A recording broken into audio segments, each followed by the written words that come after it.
Quanto ganha um pastor? Eu posso falar sobre política, filhos ou até mesmo argumentar sobre a cor verde da grama. A resposta aos meus argumentos é sempre a mesma: pastor ladrão e o dízimo. Isso é velho e cafajeste. Chama-se ad hominem, que no bom português significa: não podendo destruir o argumento, tenta-se rebaixar o argumentador. Além da canalice, também há ignorância envolvida, pois os únicos pastores que essas pessoas veem são os pastores da TV, da grande mídia.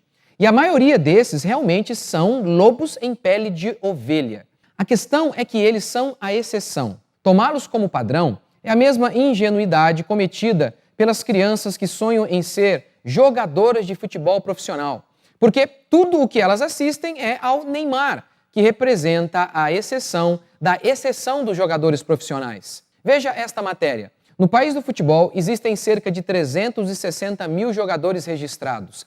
Destes, 25% têm o esporte como principal fonte de renda. Mas esqueça as cifras milionárias que craques famosos faturam em uma única ação de marketing. A maior parte da categoria, 55%, recebe remuneração mensal de R$ 1.100, o piso salarial brasileiro. Outros 33% ganham até R$ 5.000 e apenas 12% têm salário acima desse valor. É o que mostra a pesquisa divulgada pela plataforma Cupom Válido, que reuniu dados da Confederação Brasileira de Futebol, Statista e Ernst Young.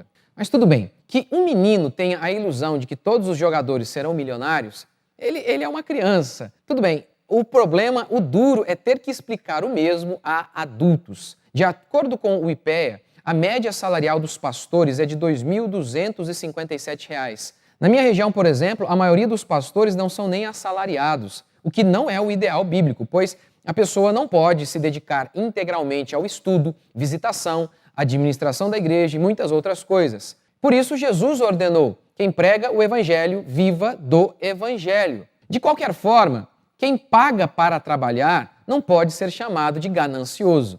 Além disso, há muitos que abriram mão de salários altos para ingressar no ministério. Caso, por exemplo, de Martyn Lloyd-Jones, que aos 23 anos já era médico assistente do médico da rainha da Inglaterra, mas deixou uma carreira promissora para ser pastor. Claro, isso a Globo não mostra. Afinal, um escândalo ministerial dá mais ibope do que 100 homens honestos que fazem o seu trabalho em silêncio, sem tocar trombeta, como ordenou Jesus. Portanto, o Bispo Macedo, R.R. Soares não representam a maioria dos pastores brasileiros, assim como os jogadores profissionais que aparecem na TV nem de longe refletem o cenário da maioria de nossos jogadores, bastando ser honesto e ter um mínimo de percepção cognitiva para notar ambas as realidades. E não podemos também nos esquecer das inúmeras obras sociais mantidas por igrejas. Na minha região mesmo, muitas e muitas creches, clínicas de recuperação para drogados, hospitais são mantidos por igrejas. A verdade é que há desonestos em todos os segmentos. Você não lembra da máfia das próteses, por exemplo? Médicos que realizaram cirurgias sem necessidade, só para ganhar dinheiro. Veja um trechinho da matéria. O grupo foi sentenciado por esquema de superfaturamento de órteses e próteses, uso de produtos de baixa qualidade em cirurgias e realização de operações sem necessidade. Imagine isso, submeter uma pessoa a uma cirurgia sem que a pessoa precise. Quantas vezes nós brasileiros somos tratados pior do que cachorros por inúmeros médicos que nos veem apenas como um pedaço de carne? Mas ninguém desiste da medicina por causa dos maus médicos. Mas todo mundo desiste de Deus por conta dos maus pastores. Ninguém, depois de desiludido com o médico, diz assim: para mim já deu, eu mesmo vou fazer a minha cirurgia. Mas, em se tratando da igreja de Deus, basta uma decepção para desistirem de cumprir o mandamento de Jesus e procurar uma boa igreja, que ainda há. Existem sim. Sim, há muitos bons pastores bem-intencionados que abriram mão de muita coisa, mesmo assim são chamados de ladrões. Eu mesmo abri mão de um restaurante que meu pai possuía alguns restaurantes e me deu um deles.